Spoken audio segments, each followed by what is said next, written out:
জুলাই গণঅভ্যুত্থান দিবস উপলক্ষে আয়োজিত জুলাই পুনর্জাগরণ অনুষ্ঠানকে কেন্দ্র করে রাজধানীর মানিক মিয়া এভিনিউয়ে সকাল থেকেই শুরু হয় রাজনৈতিক নেতাকর্মী ও সাধারণ মানুষের জমায়েত।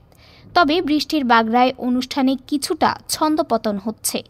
তারপরও সব উপেক্ষা করেই জুলাইয়ের পুনর্জাগরণে যোগ দিচ্ছেন হাজারো জনতা। মানিক মিয়া এভিনিউয়ের আশপাশসহ পুরো এলাকা জুড়ে মানুষের ঢল নামতে শুরু করে। ৫ আগস্ট দুপুর ১:৩০ থেকে ২টা পর্যন্ত মানিক মিয়া এভিনিউতে অবস্থান করে জনসমাগমের এই চিত্র দেখা গেছে। এই অনুষ্ঠানকে ঘিরে ব্যাপক নিরাপত্তা ব্যবস্থাও নেওয়া হয়েছে। বিকাল ৫টায় জাতীয় সংসদের দক্ষিণ প্লাজা থেকে বহুল প্রতীক্ষিত জুলাই ঘোষণাপত্র পাঠ করেন প্রধান উপদেষ্টা ডক্টর মোহাম্মদ ইউনূস। বাংলাদেশ টেলিভিশনে অনুষ্ঠানটি সরাসরি সম্প্রচার করা হয়েছে। এর আগে সংসদ ভবনের উল্টো দিকের সেচ ভবনের সামনে বিশাল মঞ্চ তৈরি করা হয়েছে। বৃষ্টির কথা মাথায় রেখে মঞ্চের চারপাশে রাখা হয়েছে পানি নিরোধক ব্যবস্থা। সকাল ১১টা থেকে শুরু হয়েছে বর্ণিল সাংস্কৃতিক অনুষ্ঠান। ১১টা ২০ মিনিটে সাইমুম শিল্পী গোষ্ঠীর গান দিয়ে সূচনা হয় অনুষ্ঠানমালার।